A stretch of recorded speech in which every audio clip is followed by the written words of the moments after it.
Please stand. Our kamatua Tamei Pakai will be leading with a blessing. Thank you, Tamei. E te koro matua tēnā koe, ngā mema o te kaunihira, tēnā koutou ngā rangatira hoki, o te kaunihira o Kirikiri Roa, te Amorangi Māori Muna, tēnā koe, tēnā koutou ngā kaimahi katoa e huitahi nei. E te atua kārawa koe nei mātou e whakawhetai kia koe kia uhi e te korowai o te aroha ki runga i tēnei huihuinga i tēnei rangi a tāhua. E whakatongia tō wairua tapu hei arahi i ngā mema o te kaunihira kia tutuki i ngā moimoia pai mo tēnei rohe, pai mo te kōpū māni o Kirikiri Roa o Waikato whānui tonu. Tukunga mai tō aroha i rungi te kingi kia pai tāna hiko i rungi ngā kupu o haki o ngā mātua tūpuna. Ki te hunga ko whetū rangi tia, moi mai, hoki atu ki te kāinga o te atua, moi mai ruti te ariki. Tātou e pai nei, tēnā koutou, tēnā koutou, tēnā koutou. I'm just going to conclude just with a short reading here, although be careful, some readings are short, but they are quite powerful and they mean quite a lot. Book of Isaiah, and the reading goes, "For us a child is born, to us a child is given, and the government will be on his shoulders. And he will be called Wonderful Counselor, Mighty God, Everlasting Father, and a Prince of Peace." Mā koutou tērā e whakaro. Something for us to think about the deeper meaning of that quotation. Small, but very powerful. Nō reira huri no, tēnā koutou, tēnā koutou, tēnā koutou. Let the sun shine on your forehead or on your eye on this beautiful day. Tēnā koutou, ka heke.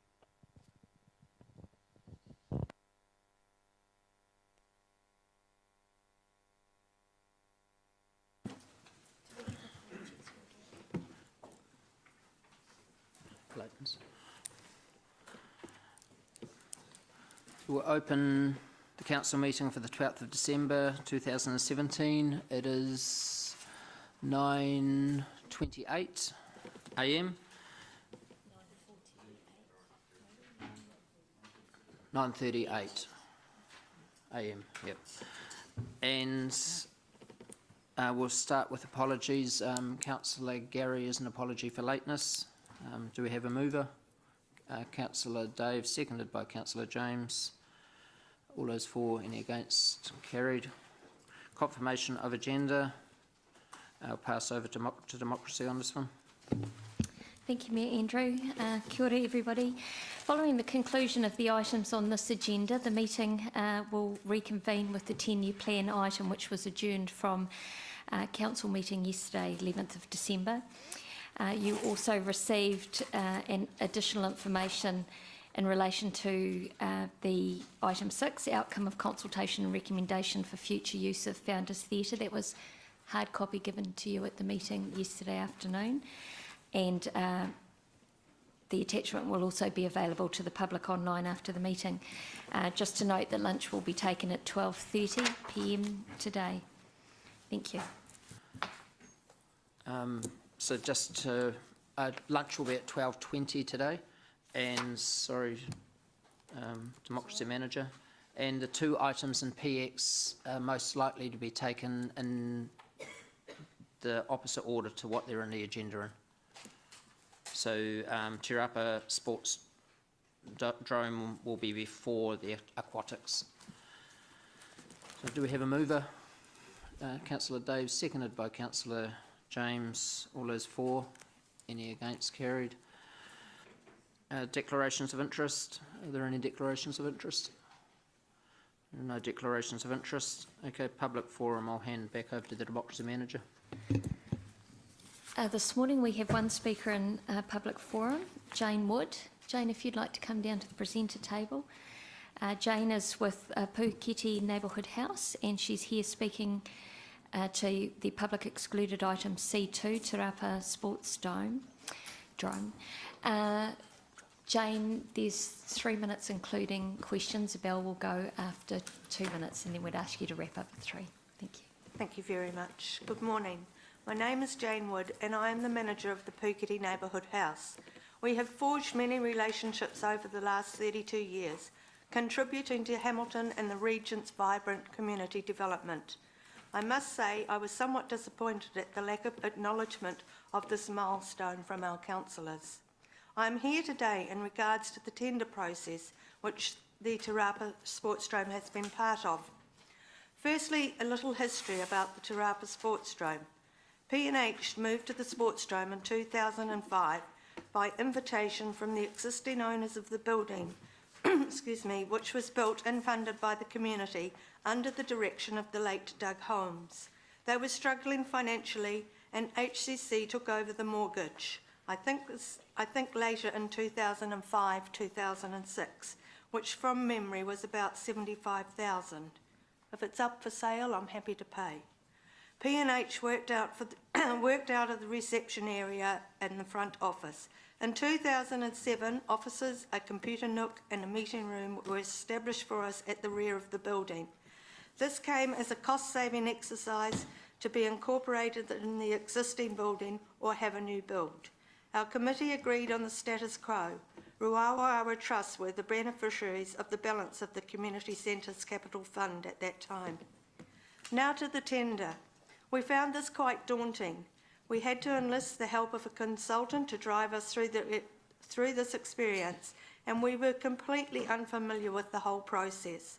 It soon became evident that it was not in our organisation's best interest to follow through. The information around the income and expenditure requested by us, in my opinion, was not representative of the costs of a building that size.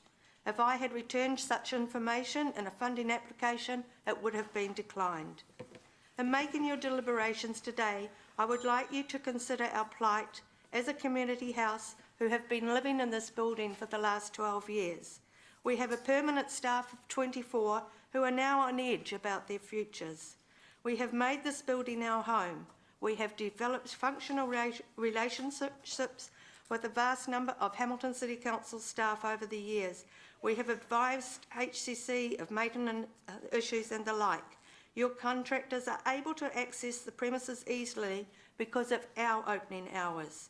We have given numerous tours of the facility as prospective users and all those out of the goodness of our hearts. We have worked alongside other user groups. These are a few snippets of what we do. So today, let us stay in our home. It is our future. It is your community's future. Thank you very much for your time. Deputy Mayor Martin. I did attend your function. Excuse me. You did. Thank you very much, Martin. My question is, not being defensive at all, my question is what consultation have you had from council employees around this particular proposal? I was included in the, and had the tender documents. I was originally consulted by the consultant you employed. So, yes, I have had... What is the minimum, irrespective of who gets to run the facility, you know, the overall facility, what is the minimum requirement from the point of view of the community neighbourhood house? We need to have access to the gym on a daily basis. We have run 9 weeks of holiday program a year in which we hire the gym out. We hire it out every morning and we hire it out every afternoon. And we have a lease on the lounge and the offices. So we need that space. I've looked at commercial space around the Te Rapa area because that is us. We are Puketi Neighbourhood House and it is beyond our means. So basically the bare minimum is daily access to the gym and continued occupation of the lounge and offices. Yes. Thank you.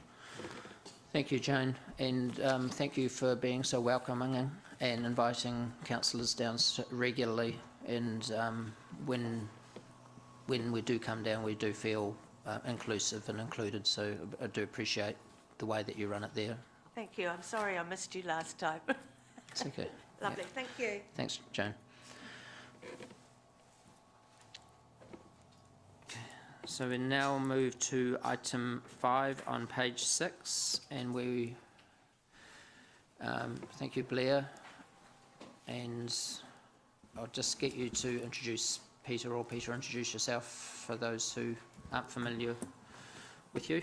Morning, councillors. And yes, I'd like to introduce Peter Winder. Peter Winder is here in his capacity as the independent chair of the joint Waters Governance Group between Hamilton City Council and Waipa District Council, who considered the submissions on the Shared Waters Management Company.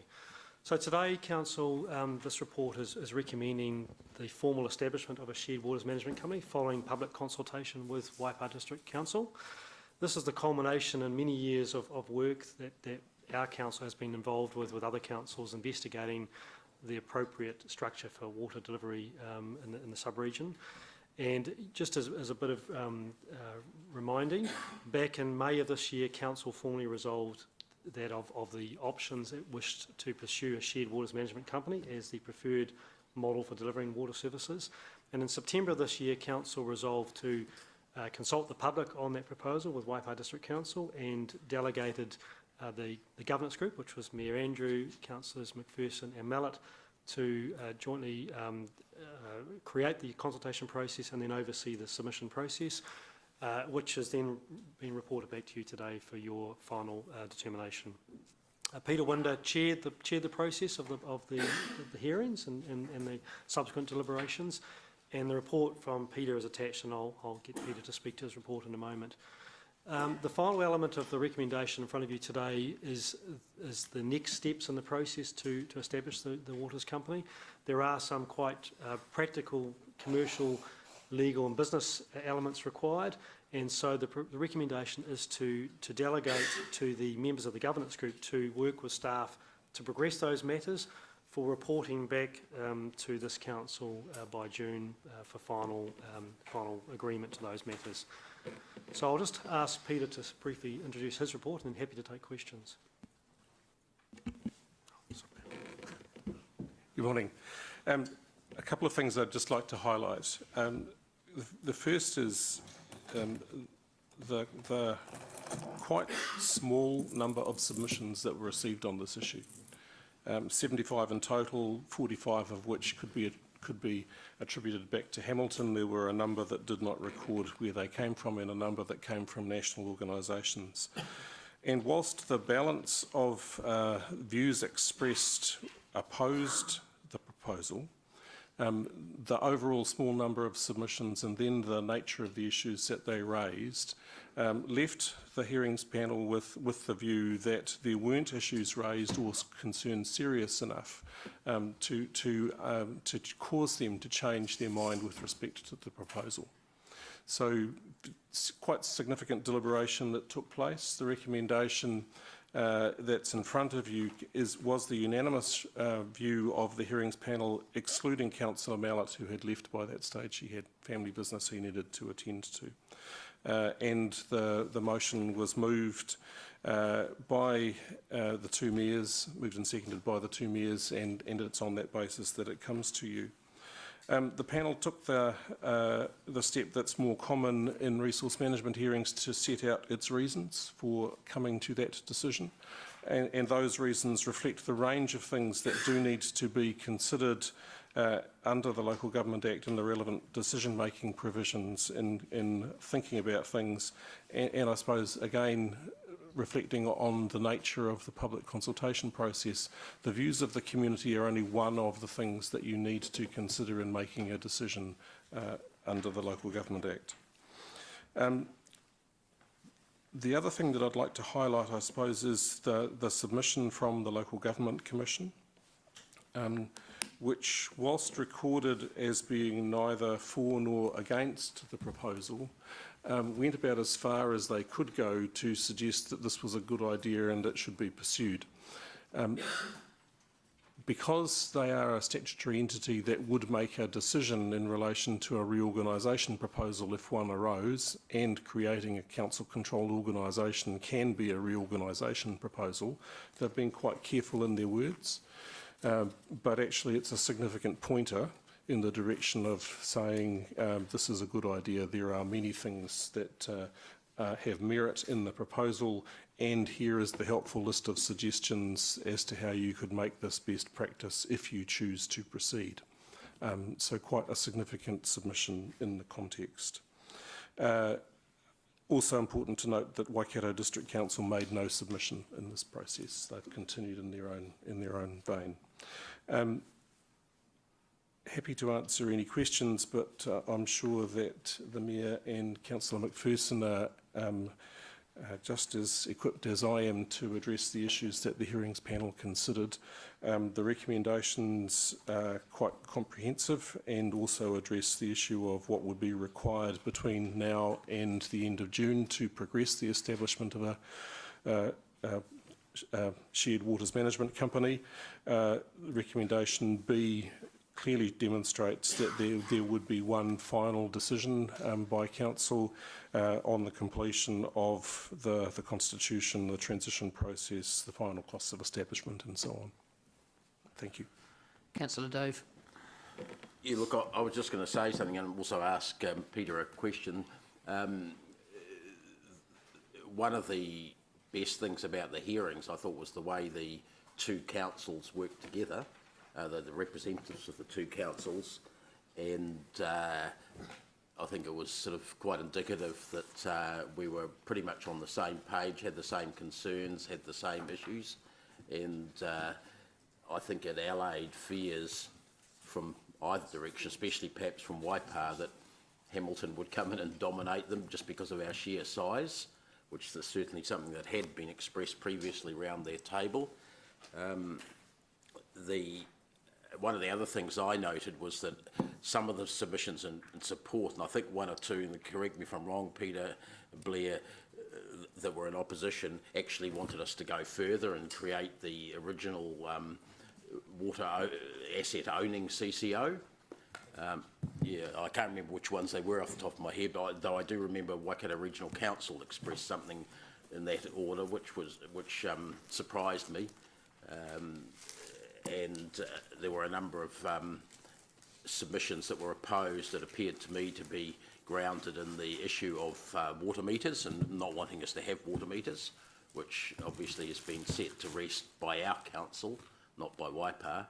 So I thought it was a sort of a good process all round. It was a pity that there were not more submissions, but I took it as the heat having gone out of the issue in Hamilton, particularly because of our change from an asset owning to a non-asset owning CCO and our voted decision to not include water meters.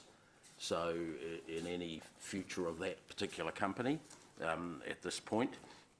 So I think my view around the traps is that while people probably prefer the status quo, they are aware that water is becoming a bigger issue that we're going to have to do more about than just doing the same old. And that's what I took out of the hearings.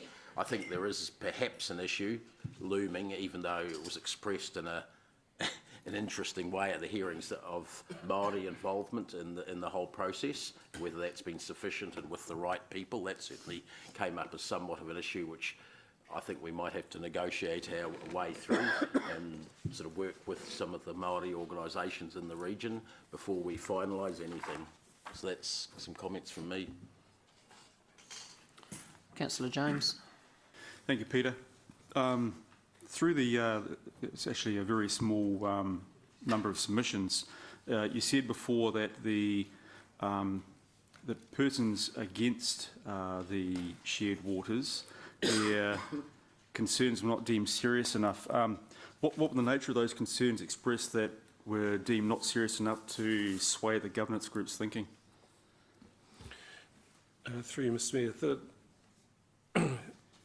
a number of submitters, as Councillor McPherson identified, cited issues relating to water meters, for instance, which were not part of the proposal and therefore weren't compelling in their nature. Others explored things like the profit motive and the privatisation of water assets, neither of which were part of the proposal. This is not the privatisation of water assets. All of the water assets remain in the ownership of the councils, and the proposed company would be a not-for-profit entity. So quite a significant number of the submissions in opposition were expressing reasons that didn't really fit with the proposal. They would have been more appropriate arguments in relation to an asset-owning CCO, which is not the proposal. Water meters we've touched on,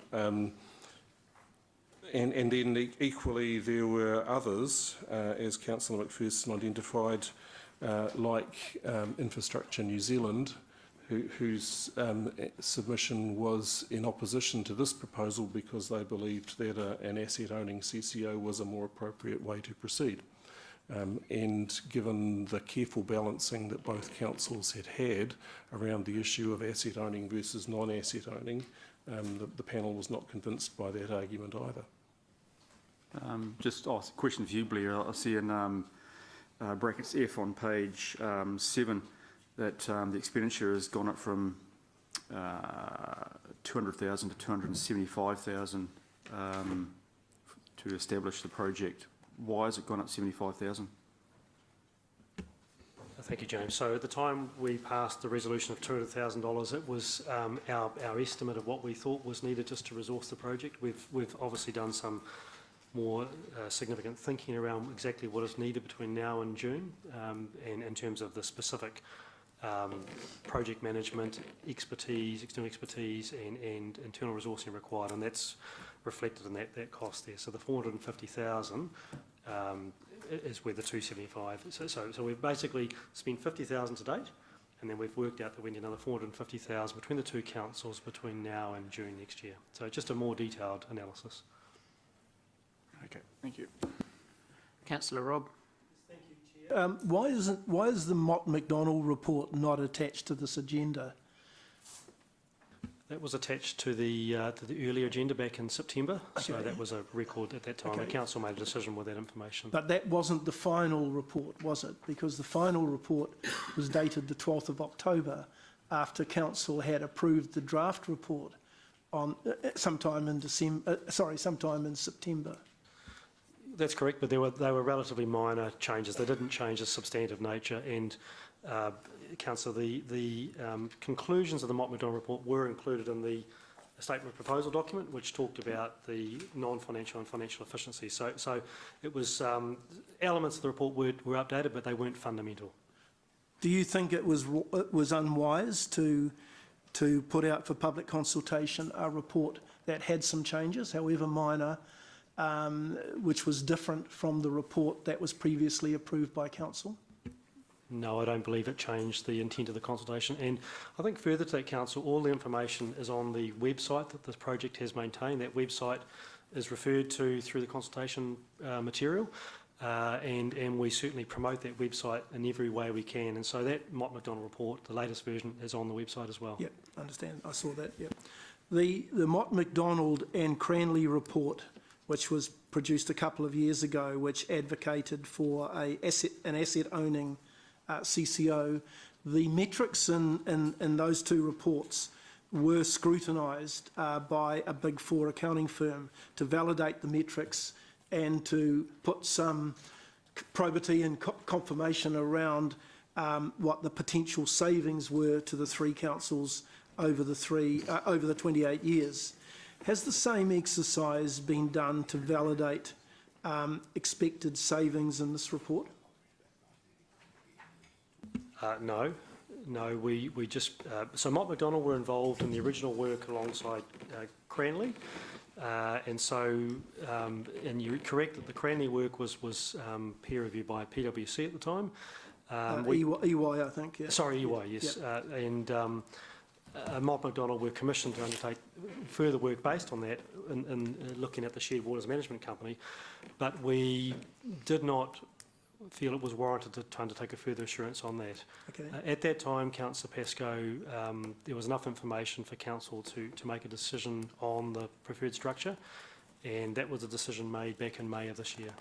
So do you think Mott McDonald had a conflict when they previously prepared a report with Cranley to say that they supported and advocated for an asset-owning CCO, to then write a report that now advocates for a non-asset owning CCO? I don't think they had a conflict. I think they were working. We recognise that they had certain speciality in terms of understanding the modelling and the financial information. We have never shied away from the fact that the asset-only CCO is the optimal model. We've consistently said that through various early reports. Nonetheless, for a number of reasons, Council has previously determined that the non-asset-only CCO works for a number of other reasons, and so therefore we wanted to validate the financial predictions of that model using the best expertise, and Mott MacDonald had that. So it was not a case of them having a conflict, it was a case of them having the best information and the ability to translate that to a model at the lowest cost for us. Okay. The savings that they have put in their report for both OPEX and CAPEX range between 4.15 million to 14.15 million. That's a huge range, almost up to three times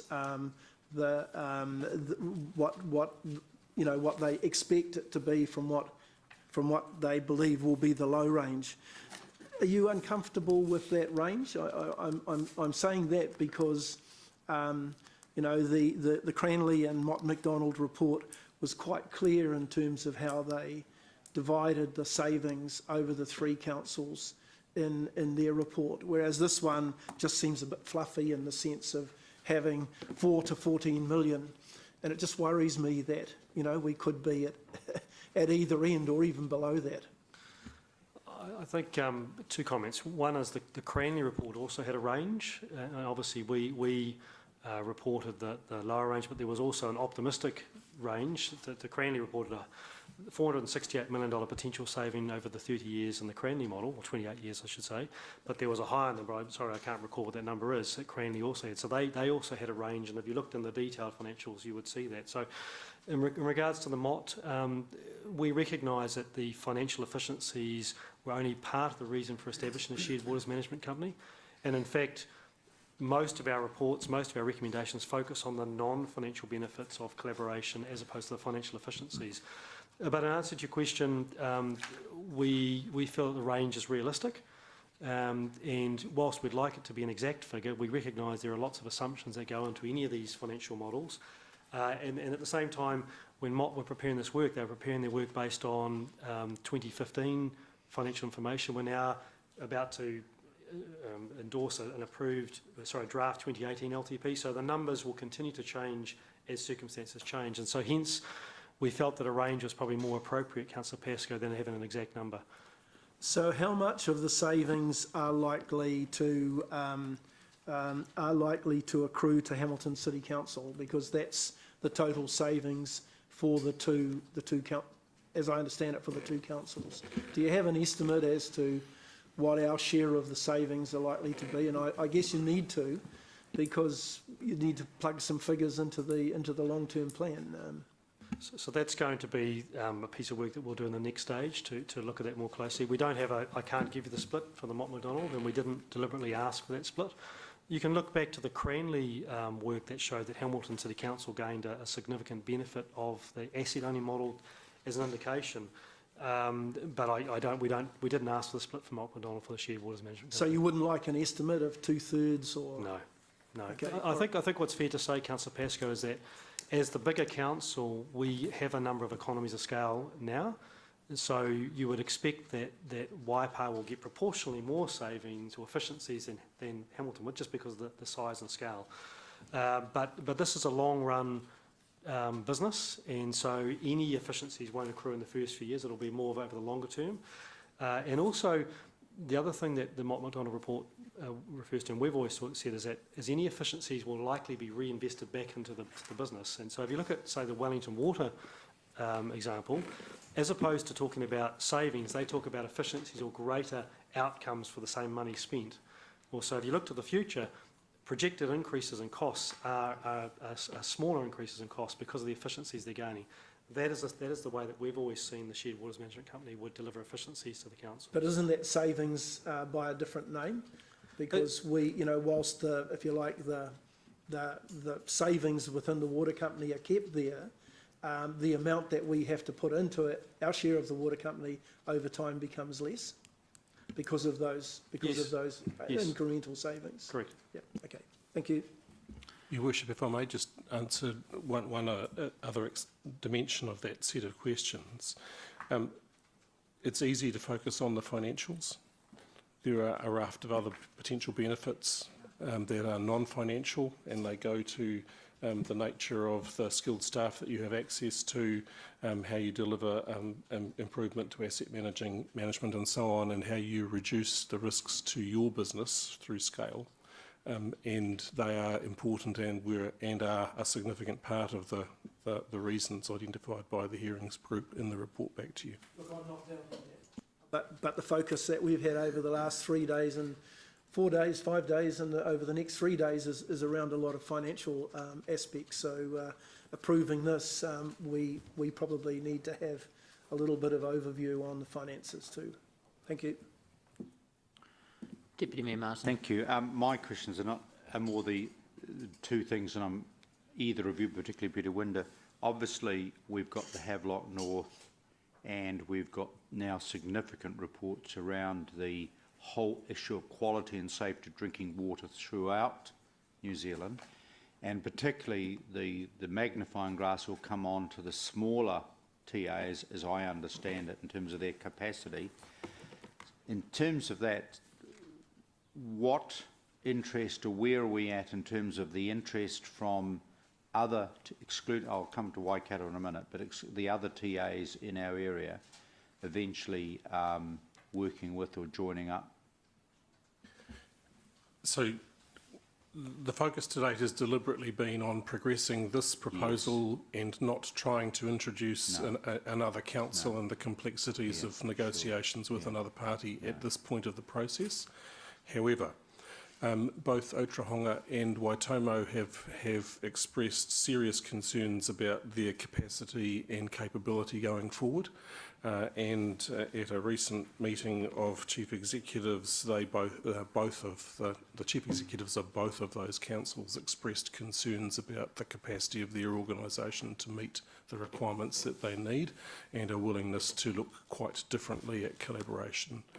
I think that in the context of the Havelock North report means that a number of small councils across the Waikato and indeed across the whole of New Zealand will need to think very hard about their ability to provide water services of the sort that will be required, and how they respond to a tougher regulatory regime. And if you look at the reasons for the recommendation in front of you, they include the fact that the Shared Waters Management Company as a model is far more readily scalable. Additional councils could be added as shareholders or as customers of the company far more easily than would have been the case with an asset-owning CCO. So there, as you say, there's a choice between being a customer or a shareholder as well. And obviously, with Matamata Piaka, they have a slightly their infrastructure seems quite good. But however, I've been reading newspapers as you do. Presumably, we're having they would have expressed some interest as well. Yes, they are, and a reflection of skill shortages. This morning's news that the Waikato DHB has lost accreditation for testing of local authority water supplies is just yet another demonstration of how scarce the resources are, and that therefore you need scale to deal with it. Because just the sheer inability to recruit available staff. That was the guts of the story I heard on Morning Report. Absolutely. In terms of the new government, obviously, are we getting signals there? Because obviously this is, by their ministerial releases, still for them a very significant issue. All of the indications are that the most likely response will be to a tougher regulatory regime. Right. So the bar will be set higher, which means that operating standards, the level of treatment, the nature of security of supply are all issues that will need to be addressed. Just further to that, Councillor Gallagher, you'll notice one of the recommendations asks the Waters Governance Group to have conversation with the Government and Local Government Commission. And that speaks specifically to your question there, Martin, in that we have had some early discussions with senior staff in Wellington post Havelock, and this model is seen as potentially a very viable model for other parts of the country. So we'd like to explore with the Government and Local Government Commission how they may be able to help us over this next stage, assuming Council approves the recommendations, because certainly if it's a model that's seen by other communities, then they may be able to assist us as we navigate this next few months. The other comment I'd also make is just a reminder as to why Waipa and Hamilton reached this model as the preferred model as opposed to asset owning. And it was the issues around asset ownership, it was around debt and where debt sat on books, and how individual activities are funded and where the capital expenditure of the asset owning entity would be focused. This model, the shared waters management model, removes all those obstacles, and so as Peter said, it's a very scalable model. It allows other councils to join without the fear of Hamilton potentially dominating the debt and the capital profile of the company. You get the benefits of scale and collaboration. The finances and the debt and the assets sit back with each council. And that's why it's seen as a very scalable solution for other communities in New Zealand. Building on that, however, obviously we've got Waikato, and to me, Waikato's south of Hakramatas is kind of part of the greater Hamilton Central Waikato. North of Hakramatas, as you get closer, then there's a gravity of Auckland. And can you give us the latest of exactly where their decision-making process is at? And I'm particularly interested because we have the unique, in my view, bizarre situation where if you drive from Hamilton to Cambridge, you drive through another local authority area, then you get to Waipa, which is incredible local government commission, incredible bizarre scenario, but never mind. And what I'm saying, to the south of our city, you've got Waikato District looking at a different water model, and that seems to me an issue that needs to be sorted. So firstly, I should say that Mayor Andrew and myself and Richard have always been very clear with and open with Waikato. We want to continue to have conversations and to welcome you into this model, if this is the model that we adopt. And that's been our rhetoric now for the last 12 months. And Andrew can certainly vouch for every time he sees Alan, he reinforces that invitation. Secondly, Waikato have passed a resolution that hasn't changed for some time now that they prefer the asset-owning model. That is their resolution on their books. Nonetheless, they are examining 3 or 4 different current scenarios for water delivery. One of those of which, of course, is the shared waters management company model. Another model is forming a single council CCO that has relationships with Tainui and Watercare. Another model is to just remain in-house as they are now. And so they are looking to formally consider that in the new year. So that's, as of last week, that's their position. I do agree, Martin, that Waikato has a number of relationships in the north with Watercare, and they would continue. They have physical connections of pipes, they have service agreements and management agreements for the Tuakau, Pokeno communities, in fact, possibly even stretching further south. We've often talked with Waikato that there is advantages to work with us, particularly as you've described for that southern portion of their district, but also potentially if this model was stood up, that other elements could also apply to their entire district. So those conversations will continue, and I think that as time goes on and potentially Hamilton and Waipa progress, the opportunity for Waikato to join remains because they can actually see what we're now starting to potentially progress and set up. I guess, not for this discussion, but I'll later on be wanting a better micro-understanding, if you like, as we move forward, because it seems to me the Hakramatas is the logical catchment dividing line, you name it, community of interest. But I would find it bizarre if my good friends in Tamahiri were somehow attached to Auckland Water and not Waikato Water. So Martin, I've presented to the Waikato District Council at a workshop, and the invitation's there for me to go at any future stage, and I'll certainly do that. Obviously, their own jurisdiction, they've got to reach their own conclusion, but we are certainly keeping them well informed all the way through this process, invite them to all our meetings, and we'd certainly love them to be part of this process. Sure, no, thank you.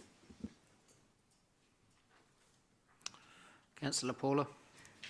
Thank you. Thank you both for the many years that you've put into this, by the way, because it has been a few now, hasn't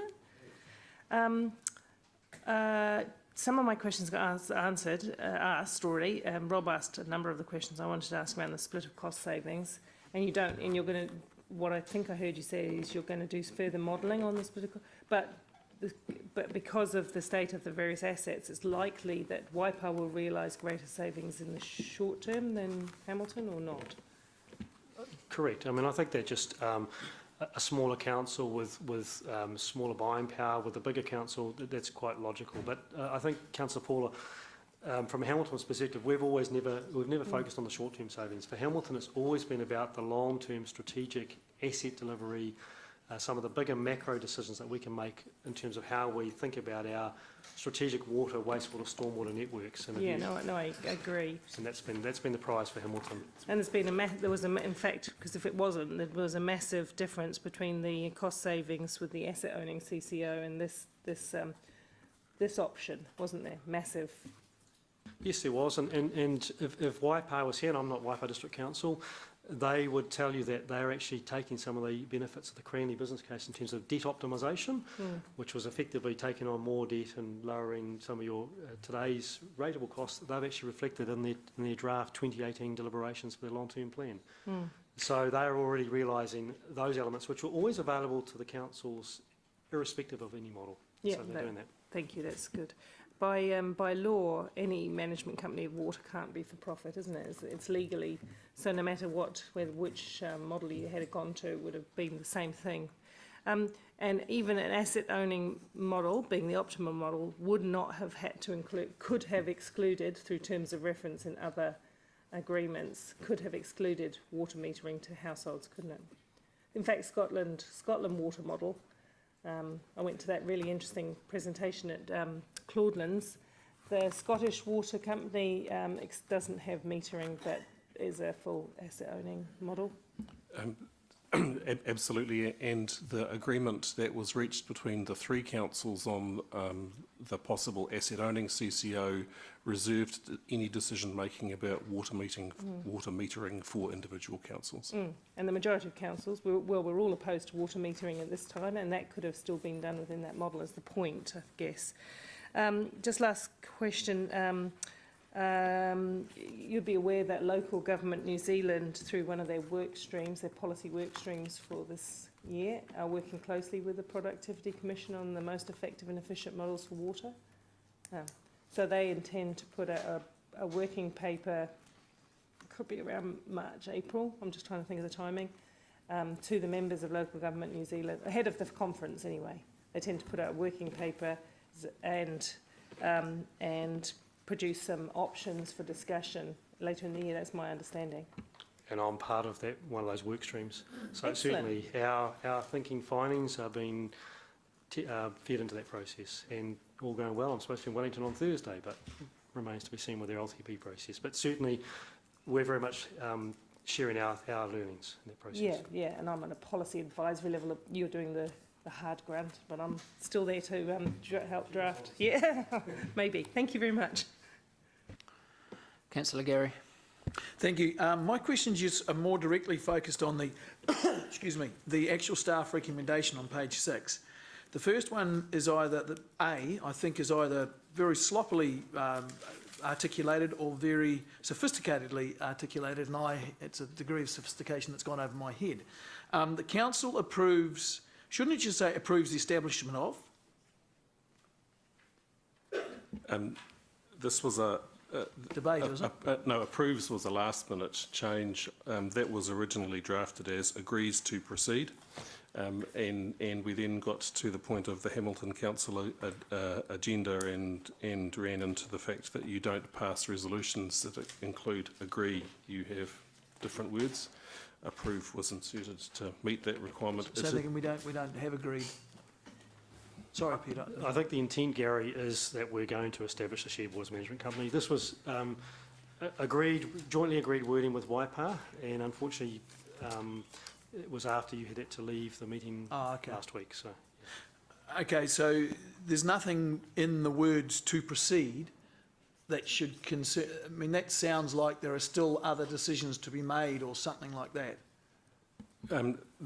Well, there is one more decision to be made, and that is reflected in B.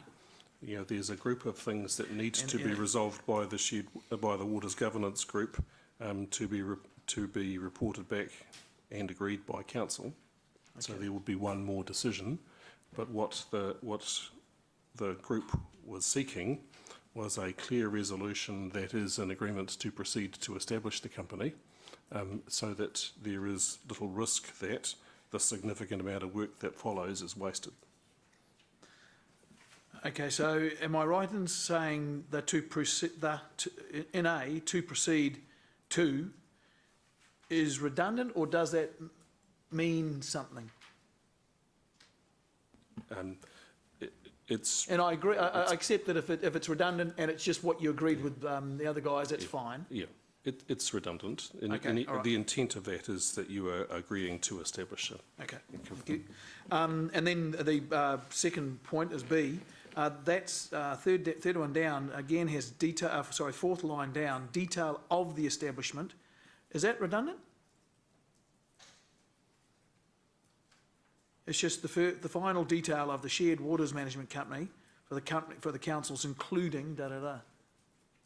Again, I'm just wondering if there is another process to be approving. And I appreciate this is an agreed text, so I guess we can't change any of it. I just want to make sure that there's not something that I'm missing. There's no hidden meaning there. Okay. All right. And the other ones, I'm just a little concerned that we've got some costs. So Romans 3 and Romans 4 talk about costs, which haven't been. I'm not too sure if they've been established as to what those costs will be. And is there any cap on those? Or? So the Mott McDonald report had a range of establishment costs, quite a wide range in the millions, and so we want to actually work to have a much more specific number around that, Gary. So that's What will that specific number be? Yeah, Will that come back for some sort of ratification? So the governance group of which you're a part of would want to work and understand those in some detail, and then ultimately all that will come back to both Waipā and Hamilton for approval. So there is another step to be. Yeah. So if you read back at the start, delegates to develop by 30th of June for approval by the councils. Okay, thank you. And then just we're a little, I think, in my view, on D, we're a little loose on regulatory reports to its progress. Perhaps that, and again, I assume this is an agreed thing. So I would like to have seen it said, explaining to what forum it was reporting to and when. Yeah, how, on what periods? Happy for you to add some words to that. All right. Okay.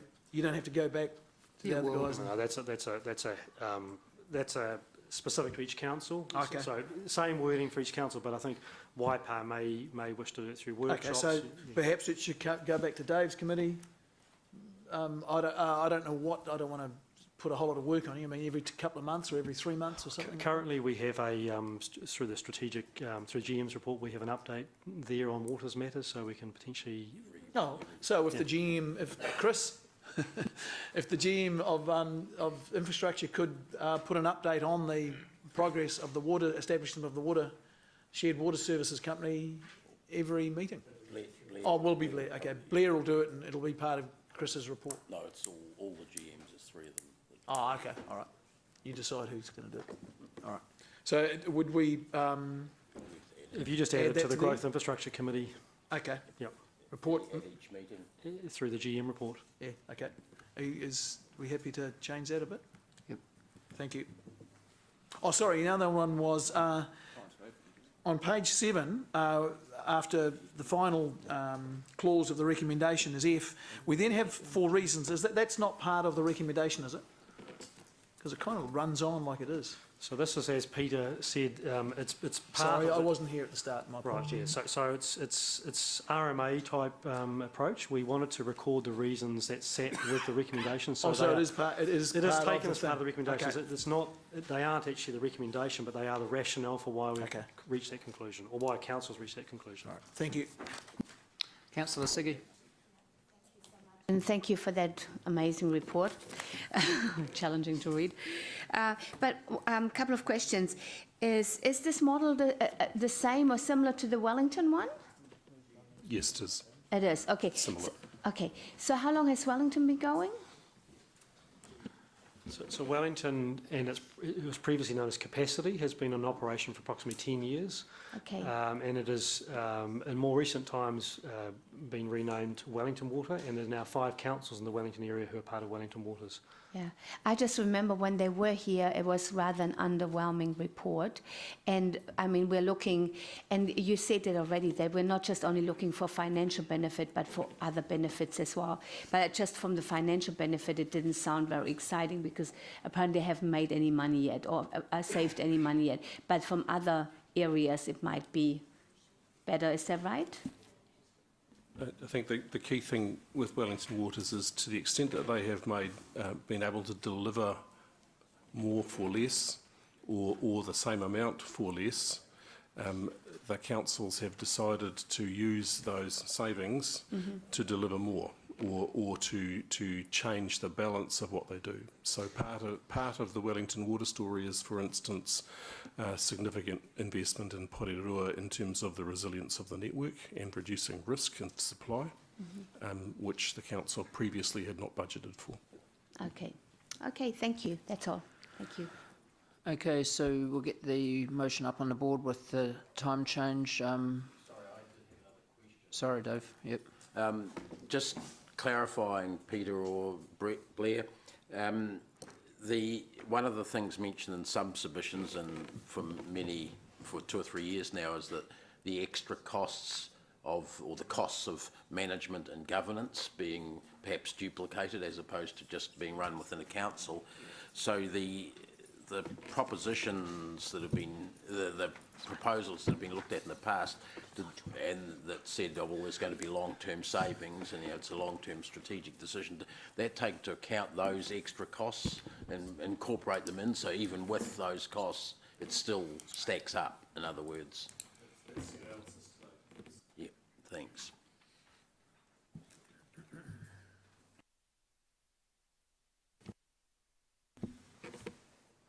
Okay, so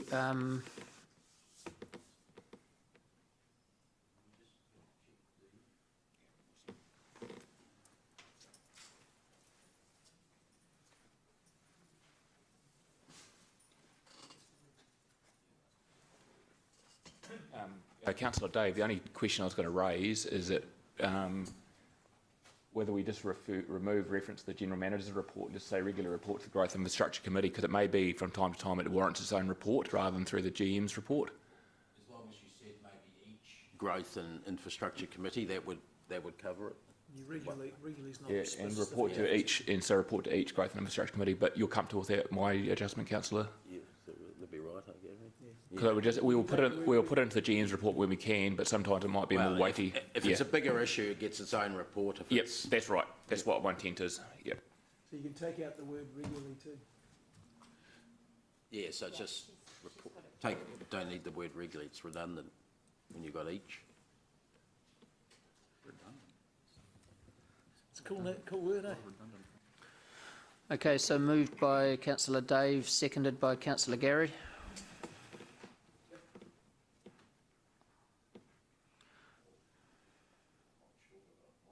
Same ticket.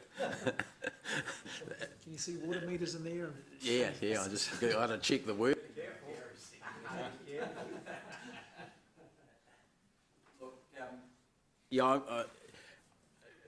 The NECCO was not my initial preference. Way back when this first started, about 6 or 7 years ago, this exercise, I was promoting and keen on the idea of shared service arrangements with our adjoining councils, and left up just to myself, I would still be in that position. I would not have seen the necessity of setting up a company to do this, but in every other respect, the operational side of things that we're talking about, the way we'd work together, that is what I want, and I'm pleased that we've come up with the shared outcome that we're talking about here. I always wanted to ensure that there were no water meters, clearly, and I regard them as worse than UAGCs by a long shot. They're even more aggressive than that is. And I was very concerned when the last council openly supported water metering. I was very glad when this council changed that decision very early on. I think that was the right decision. It set the community's minds to rest considerably by that decision. I think also, obviously, going away from an asset-owning CCO set to rest the privatisation argument to a great extent, not completely, of course. Some people have said this will be the first step towards privatisation and asset owning and water meters and so forth. I don't believe that's the case. Any council can make a decision to privatise anything, any asset pretty much. This council makes a decision with this motion not to privatise any assets, simply to set up a water management company jointly with another one. So, and that's as far as it goes. Look, whenever you're in a public body, you have to consider making compromises to get the best possible outcome. And I regard this as being somewhat of a compromise, but more importantly, it's actually consensus. I think that when you see that Gary and I can both support this as a measure that's good for council with our and the community with our different philosophical world views, then I believe that that's an example of the sort of consensus you can reach. Not all the details are perfect, and a lot more of them have to be worked on, but I think we are going in the right direction. I think it also acknowledges the future requirements for a much greater degree of sustainability of water supply and of water quality. In the wake of the Havelock North inquiry, I think all councils are going to be required to do a lot more and spend a lot more in these areas. I'd rather have the organisation of that decided by ourselves rather than having someone from down in Wellington tell us how to do it. So I think there's an advantage in getting off the mark with this now. I think it is the best outcome to the 7-year debate that we've had that we could achieve. So that's why I'm supporting it. Thank you. Councillor Gary. Thank you. As the seconder. Okay, all right, thank you. Look, this is clearly a dawning of the age of Aquarius moment around the council here. Ironically, I'm also moving from my preferred position, the asset owning model, which was the first cab off the block at the start. Dave's moving from the, I don't know what his model is. It's something to do with... The people's model. It's people taking buckets down to the river and bringing the water up to their houses, isn't it? Something like that. So I think this is a good first step. And I totally understand that where we are is where we are and where we're going to is where we're going to. Moving forward, I hope that somewhere along the line the asset owning issue can be revisited. I do think it is the better option, and I am concerned a little that the whole process could stop, because I don't think, and I'd say this a bit cautiously, I don't think the shared services model delivers anything like the benefits that the asset owning model does, and I'm a bit scared that we're sort of poisoning the well as we go forward. I'm not saying I don't think this will be a little bit better, but I don't think it'll be significantly better compared to what we get to with the asset owning model. So I am a little concerned with that, but it is a step forward, I think, in the process. And heavens, this is absolutely core business for a city council to be involved in, and it's something we need to be spending a lot more time on and a lot more money. Well, more money is the wrong word, but certainly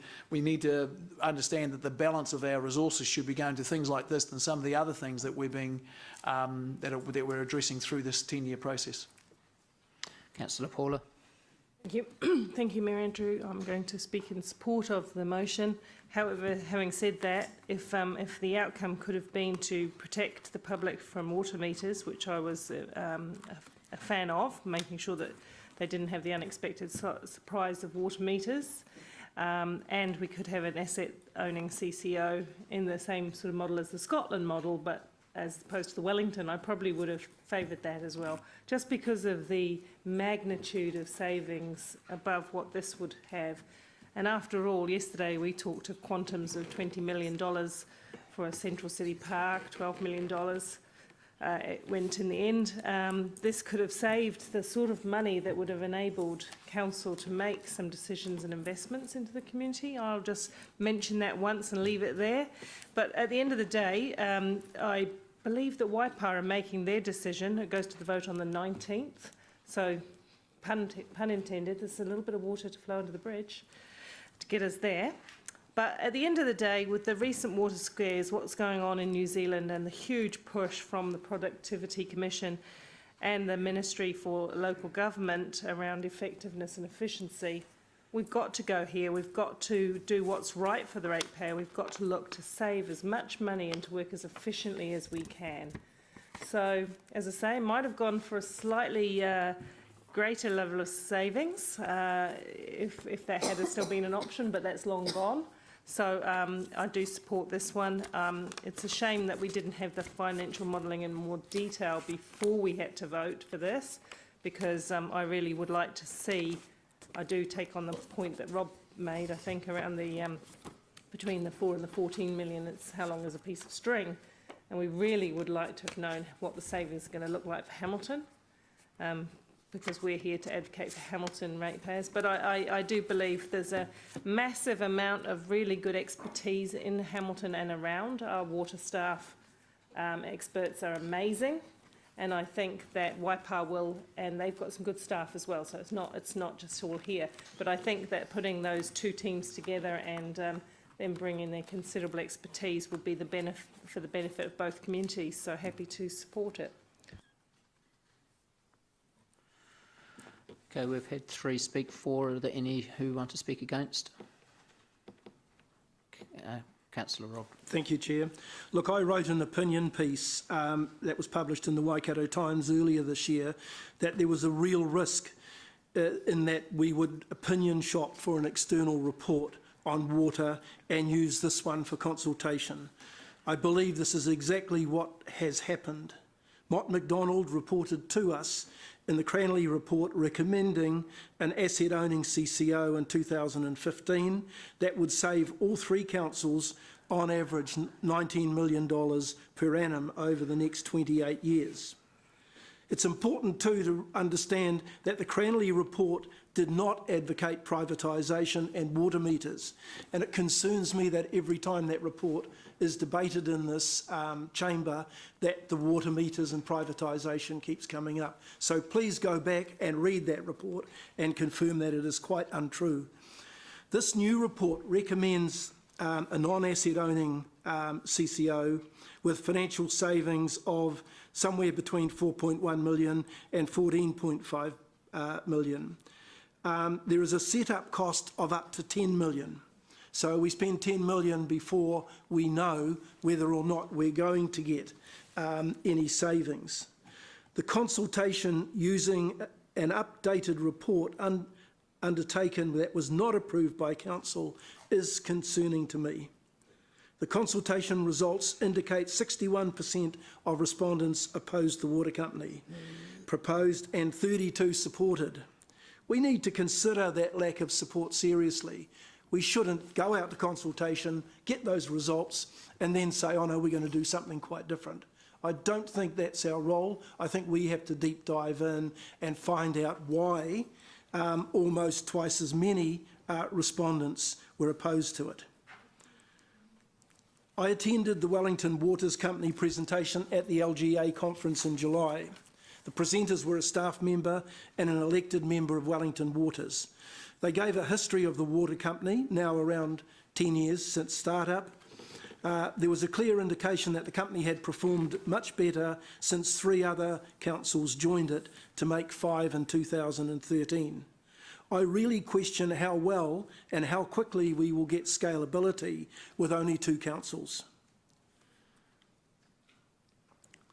Councils were unable to say how much they have, in that presentation, they were unable to answer questions to say how much they had saved in OPEX and CAPEX since the company had started. I do support Mayor Andrews' view that this is an opportunity for a valuable, this is a valuable opportunity to start a major JV with a neighbouring council, but this alone does not get this over the line for me. With the start-up costs of 5 to 10 million, they really worry me when our long-term benefits seem to be so low. So I will not be supporting the recommendation. Is there anybody else who's speaking against? Right of reply, Councillor Dave. I thought once one person spoke against, then that opened up to another three. Sorry, Your Worship, could we just have a clarification of the standing order? Yes. It's correct. Once someone has spoke, it's 3 consecutive speakers, either for or against in a row before the motion can be put to the vote. So Cut out the Yes, two that were correct. on the speaking list after Rob spoke, I think. So effectively the floor's open again. Your Okay, Worship. we're on. Okay, Councillor Jeff. Mayor Andrew, in the interest of time, I'm happy not to speak on this actually. I don't think it's necessary, and there's been 3 speakers in support, so I'm happy not to speak. Deputy Mayor. I don't have quite the same interest in time as Councillor Taylor. So you can't change a lifetime habit at this stage, but I will try and be concise and brief, and I recognise that sometimes is an issue in my direction. But I think two issues. One, the whole of New Zealand approach. Obviously, the Havelock North is the absolute trigger for scale and expertise. And I think if we look at the Wellington water model, that's, in my view, quite a good one. And I would only see this joint venture personally as a beginning, not the end, the beginning of the beginning, so to speak. It's pretty obvious that at least 3 other TAs, which we've mentioned before, I think will be having deep and intense discussions with this new entity. Because very clearly it is obvious that a shared service model with economies of scale, but most importantly with concentration and spreading the cost around that critical expertise, particularly for our smaller TAs, will be the way to go. So and I think you also have to be a little bit sceptical. There's been lots and lots of reports over the years. We go right back to the 1980s that promised the moon and the stars and promised savings in 20 years' time. Sometimes we've found in life that those reports, when the report writers have long gone, their predictions don't exactly bear the fruit that we thought. So I'm a little bit sceptical of some of those so-called savings. The other issue, obviously, we will, with our very good friends in Waikato District, continue to work with them, because it seems to me that's one concern I have genuinely, is we do need to have, in my view, one operation south of the Hakamata Ranges. That, that has a whole lot of logic for a whole lot of reasons, but I think this is personally a very good way to go. Yes, and the other thing to remember, I don't think an asset-owning model would have got across the line as far as Waipa was concerned. That was clear as plain of day.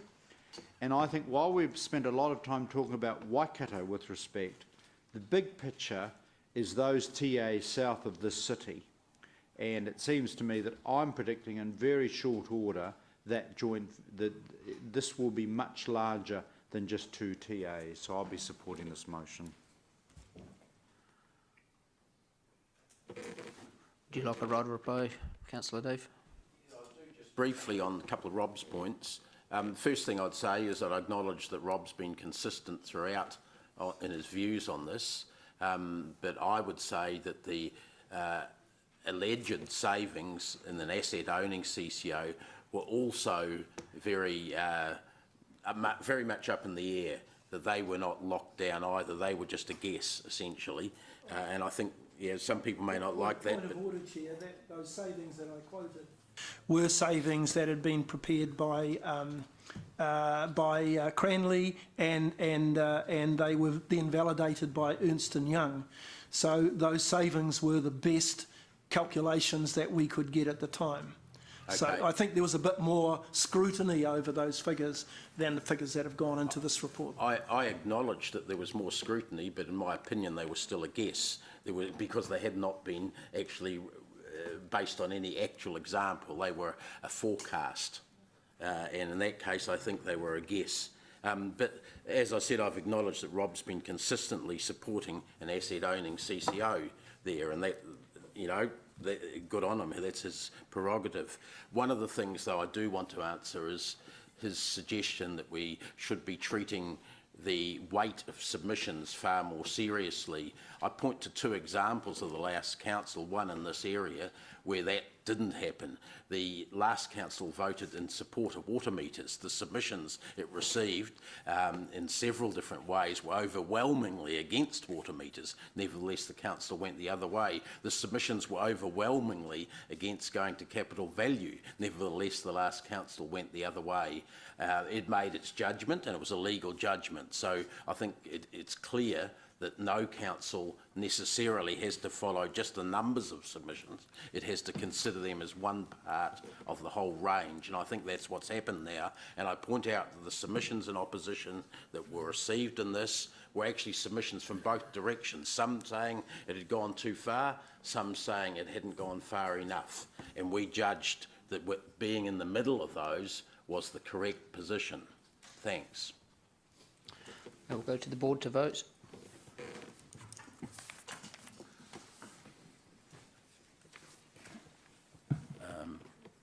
Okay.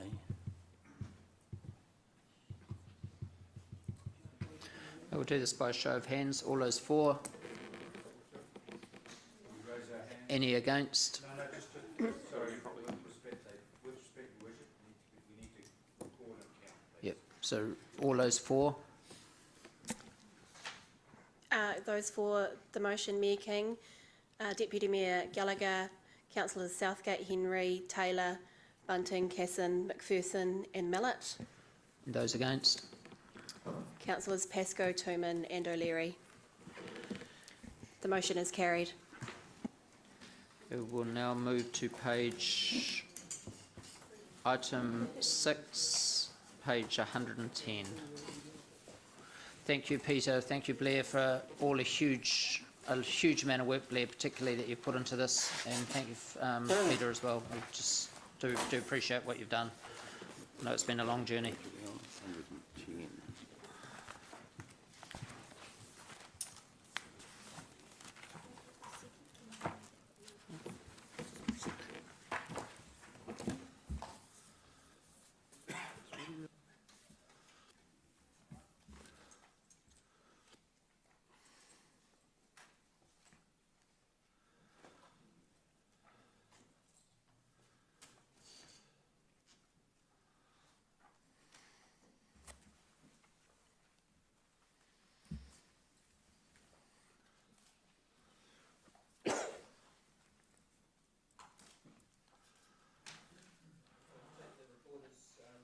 Anything you'd like to add, General Manager Sean? Yeah, thank you, Mayor Andrew. Look, I'd just like to, very keen to take any questions on this paper. Obviously, the recommendation that we're putting forward to you is to seek approval to go ahead and demolish the building, or the Founders Theatre building, but conditional upon certain things, which includes exploring further options with community groups who have expressed an interest, and some proceeds of those that have been provided by those community groups are attached to the paper for your consideration. So what we're basically saying is, let's put a line in the sand. Let's, however, determine an appropriate date for that, subject to having gone through and validating whether or not there are any viable sort of community approaches to us. The thing I'd just like to remind about the proposals that have been put to us for alternative uses for the theatre are mixed. Very few of them suggest that they, up front, that they have a certainty over a funding model. There's one example, for example, which would look to fund a reinstatement of the building to make it safe and usable, but conditional upon a 99-year lease. And I use that as an example of some of the options that are there. The other thing I'd add to it is, as a reminder, the building is not in good shape. No matter what type of use any potential user for it would like to pursue, it is going to require a substantial amount of work. It is not in a very good shape. It's also a very special type of building, and while some of these submitters who are seeking to do something with it, their proposals do fit the type of function of the building, the shape and the composition of it, if you like. A number of others, it doesn't. They're just looking for spaces. And obviously that then sort of calls into question the broader questions on community hubs and so forth going forward. The other comment or observation I'd like to make before taking your questions is just a reminder that there's probably 3 or 4 of the proposals are creative arts or performing arts centred. I would like to remind you, however, that we are supportive of the build of a brand new regional theatre for the city through the Waikato Regional Theatre that we discussed yesterday. It's a significant investment, and it has a very strong component of community engagement with that particular theatre. In addition to that, Council has been supporting in one form or another a number of other theatres in the community. I'll remind you, we've gifted the Meteor Theatre to user group, the Clarence Street Theatre.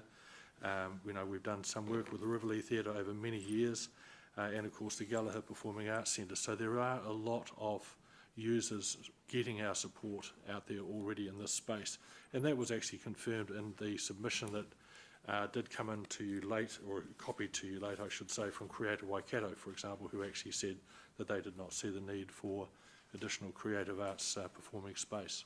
So with that, I'm happy to take any questions. Julie Clausen is here, who led the consultation process from the strategy group, and also because this paper crosses into community use or community hub type activity, Andy Mannering and Kylie Kwok, who has an interest in the West Belt green space, is also here from the community group to answer any questions you may have. Sorry, Mr. Mayor, could they just join you at the table, please? Yeah.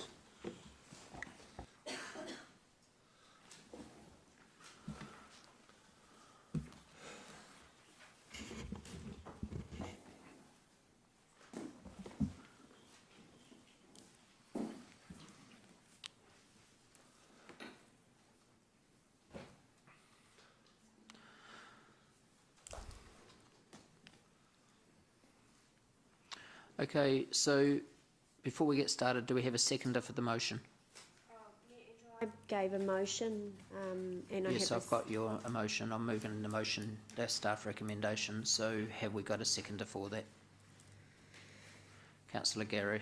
Okay, so Councillor Ange, are you happy for your amendment to go up? Yes, please, thank you. Okay.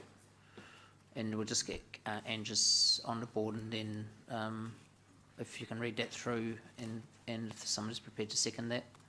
I've already got a second to Councillor Pascoe, Okay. and then I've got a couple of questions when you're ready. All right, far away. Thank you.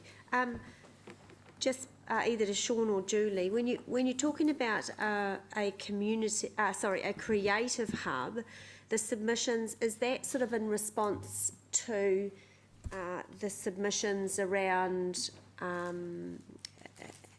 like sort of creative services and activities rather than another theatre? Is that sort of where the majority of feedback was? Is that where you're coming from? Yeah, look, there's a few variations on creative, inclusive of performing arts type activity. Some are just straight creative type propositions that are in there. For example, the photography museum, not the photography museum, but the photography exhibition and interaction centre. But there is quite a, there are some there that are talking about having the benefit of a stage, for example, and an auditorium for seating. So, sort of Maori performing arts and so forth. So there's a bit of there's a real mix, if you would have seen those submissions that have come in. And I'm talking about the detailed proposals that people put in, not just the answer to the questions in the consultation process. Yeah, that leads into just my second question, which was around the majority of submissions from general public, I guess we'll call them, was for option 3, which is a community possible / creative hub. And then on top of that, obviously, all of the more detailed community organisation proposals are sort of swinging that way as well. Is that sort of a fair call that, not overwhelmingly, but with the public and the organisations, the voice from the community is saying we want this as a community/creative and/or hub. Yes, it is a fair call. However, I'll ask Judy perhaps to just sort of comment Yeah, on how please. the analysis, if you like, Yes, that that'd led be us to our great. recommendation. We ran two processes. So the first process was the general public one where we asked them what should we do with the founders and gave them the free options. And you're right, the majority came back, 43% came back and said keep it for some sort of community use. We didn't define what we meant for community use in the consultation, we left it open. The second process we ran, which was one where we went out and said to organisations, if you think you want to use funder as a business proposal, put something into it. So that was a separate one from the wider community consultation, and those were you can see in the report the feedback that we got, those proposals that we've got. They are very varied, and I suppose that's why we think there's an opportunity for maybe some of those to have a chance to expand those if they're valid. Interesting enough, in the public consultation, the 43% that came back, the majority of those said that ratepayers shouldn't have to pay for the additional costs. So only 10% of them thought that it was acceptable for ratepayers to pay for that extra up to 12 million. The majority of them said the community group or the community group and other, and by other they generally referenced meaning external funding from government, etc., should pay for the 12 million to reinstate the building. And that 10% that was from Hamilton paying ratepayers, wasn't it? It wasn't outside the region, because you're adding that extra information in, which is actually quite interesting and helpful. So thank you. Councillor Jones. Thank you for the extensive report.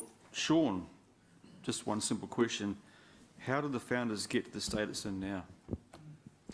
Oh, well, we've had that conversation a lot, but essentially there's a couple of factors. One factor is that in the long-term plans, and we're talking back a long time, there was always mooted in the or foreseen in the long-term plans that there was going to be a stage where a major amount of work was required to upgrade the Founders Theatre. So it's like any building or even a car, you can go along for so long and you've got regular renewals and everything to happen, but at some stage you have a big single hit that for some reason. And Founders, that was always foreseen, and to be clear, as far as I can tell from the history, as I understand it, and as was advised to me when I first joined council, that big hit was always pushed back and pushed back and pushed back to a time where you could no longer keep doing it.